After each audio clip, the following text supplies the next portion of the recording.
வணக்கம் மக்களே. இன்னைக்கு நம்ம எங்க வந்திருக்கோம்னா ஸ்ரீ பொன்மலை வேலாயுத சுவாமி முருகன் கோயிலுக்கு தாங்க வந்திருக்கோம். வாங்க நம்ம மேலே போய் பார்க்கலாம். இந்த பொன்மலை ஸ்ரீ வேலாயுத சுவாமி கோயில் எங்க இருக்குன்னா தமிழ்நாட்டில் கோயம்புத்தூர் மாவட்டத்திலிருந்து 30 கிலோமீட்டர் தொலைவில் கிணத்துக்கடவு என்னும் ஊரில் தேசிய நெடுஞ்சாலையில் ஒரு குன்றின் மீது தாங்க இந்த முருகப்பெருமான் கோயில் அமைஞ்சிருக்கு. பொதுவாக எல்லா முருகன் கோயிலுமே ஒரு மலை மேலே தான் அமைஞ்சிருக்கும். அதே மாதிரி தான் இந்த பொன்மலை ஸ்ரீ வேலாயுத சுவாமி முருகன் கோயிலுமே இந்த சிறிய குன்றின் மீது அமைஞ்சிருக்கு. இந்த கோயிலுக்கு நம்ம மேலே ஏறுறதுக்கு டோட்டலாக 200 படிக்கட்டுகள் கடந்துதாங்க நம்ம மேலே போக முடியும். அது மட்டும் இல்லாமல் நம்ம இந்த கோயிலுக்கு மேலே ஏறுறதுக்கு முன்னாடியே இடதுபுறத்தில் ஒரு கருப்பண்ண சுவாமி கோயில் இருக்கும். இந்த படிக்கட்டுகள் எல்லாமே இந்த குன்றில் இருக்கக்கூடிய மலையில தாங்க செதுக்கியிருக்காங்க. படிக்கட்டுகள் எதுவுமே கட்டவே கிடையாது.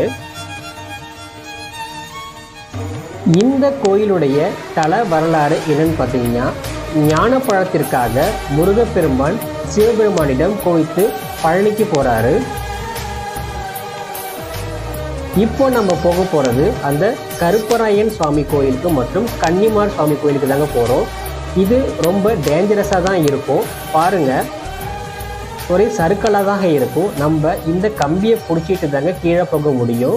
கொஞ்சம் ஸ்லிப்பானாலும் நம்ம கீழே விழுந்துருவோம். ரொம்பவே கேர்ஃபுல்லாக தான் நம்ம இறங்கணும்.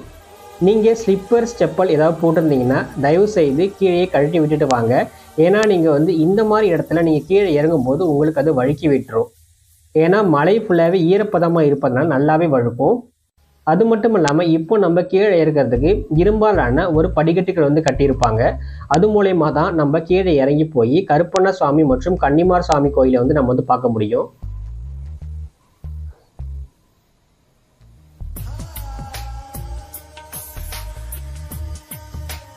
இதுதாங்க அந்த கருப்பராயன் மற்றும் கன்னிமார் சன்னதி.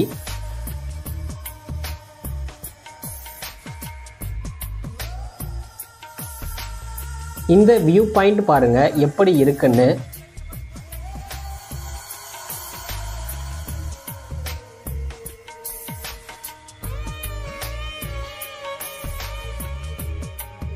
இதனுடைய முக்கியமான தல வரலாறு, முருகப்பெருமான் ஞான பழத்திற்காக சிவபெருமானிடம் கோபித்து போகிறாரு, பழனிக்கு போகிறாரு. அப்படி பழனிக்கு போகும்போது வர வழியில இந்த குன்றின் மீது அவருடைய கால் தடத்தை பதிக்கிறாரு. இதில் என்ன ஒரு முக்கியமான சிறப்பு விஷயம்னா, அந்த முருகப்பெருமானுடைய பாதங்கள் இன்னமும் இந்த கோயிலில் ஒரு தனி சன்னதியே வச்சுருக்காங்க. அந்த சன்னதி எங்கே இருக்குன்னா, முருகப்பெருமானுடைய கருவறைக்கு பின்புறம் ஒரு சன்னதியில் முருகப்பெருமானின் 2 பாதங்கள் இருக்கு. இந்த கோயிலில் பூஜை செய்வதற்கு முன்னாடி என்ன பண்ணுவாங்கன்னா, அந்த முருகப்பெருமானுடைய பாதங்களுக்கு பூஜை செய்ததுக்கு அப்புறம் தாங்க என்ன பண்ணுவாங்கன்னா, முருகப்பெருமானுக்கு அபிஷேகம் எல்லாமே மற்றும் ஆராதனை எல்லாமே பண்ணுவாங்க. ஒரு வழியா நம்ம கோயிலுக்கு உள்ள வந்தாச்சு. இடதுபுறத்துல இடும்பன் சன்னதி இருக்கும். இப்போ நம்ம போக போறது இடும்பன் சன்னதி தாங்க. முக்கியமா எல்லா முருகனுடைய மலை கோயிலுமே இடும்பன் சன்னதி காணப்படும். அதே மாதிரி தாங்க இந்த பொன்மலை ஸ்ரீ வேலாயுத சுவாமி முருகன் கோயிலுமே இடும்பன் சன்னதி காணப்படுது.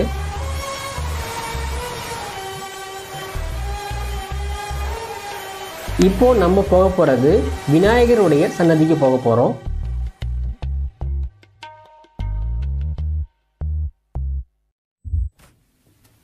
மகா கணபதி சன்னதி இது. மறக்காம இந்த கோயிலுக்கு முருகப்பெருமான வழிபடுங்க.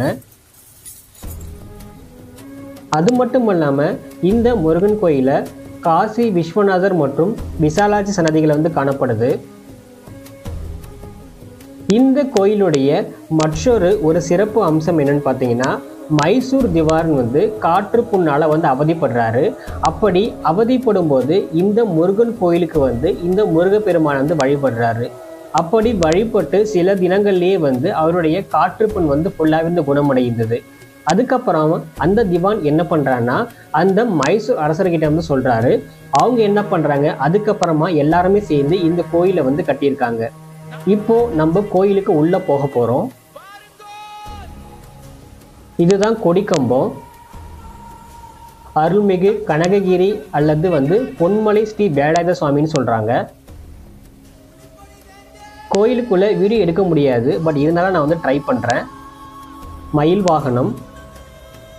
கோயிலில் இப்போதைக்கு அபிஷேகம் நடைபெறதுனால நம்ம பார்க்க முடியல. அது மட்டும் இல்லாமல் இடதுபுறத்தில் வலம்புரி விநாயகர் காணப்படுது.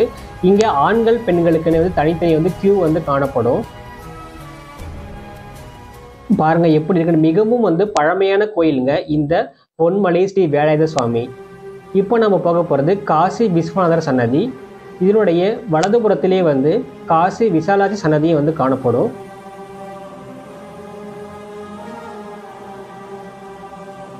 மிகவும் பழமையான கோயில்.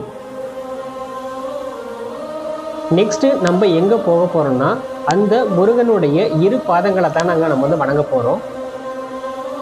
இதுதான் அந்த முருகனுடைய இரு பாதங்கள்.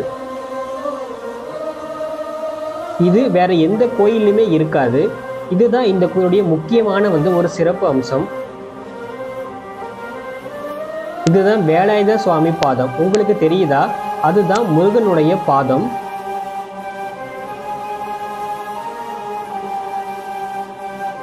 மறக்காம சொல்றேன், நீங்க இந்த பொன்மலை ஸ்ரீ வேலாயுத சுவாமி முருகன் கோயிலுக்கு முருகப்பெருமானை வழிபடுங்க.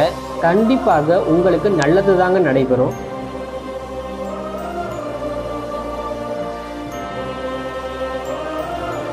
அது மட்டும் இல்லாம இந்த கோயில்ல ஒரு முக்கியமாக ஒரு வள்ளி சுனை காணப்படுது. இதுல என்ன ஒரு சிறப்பு அம்சம்னு பார்த்தீங்கன்னா, இந்த வள்ளி சுனை எப்பொழுதுமே வற்றவே வற்றாது. இந்த கோயிலுக்கு நமக்கு பைக்ல இருசக்கர வாகனம், 4 சக்கர வாகனம் தனியாக பாதைகள் இருக்கு. நீங்க அதுலேயும் வரலாம். அது மட்டும் இல்லாம நம்ம படிக்கட்டுகள் இருக்கு. படிக்கட்டுகள் மூலியமாக நம்ம வரலாம். இப்போ நம்ம போக போறது அந்த வள்ளி சுனைக்கு தாங்க போக போறோம்.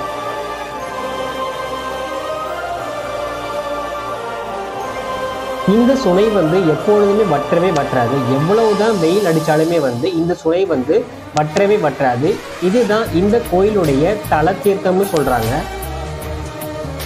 உங்களுக்கு இந்த வீடியோ பிடிச்சிருந்ததுன்னா மறக்காம நம்ம சேனலை லைக் பண்ணுங்க, ஷேர் பண்ணுங்க அண்ட் சப்ஸ்கிரைப் பண்ணுங்க.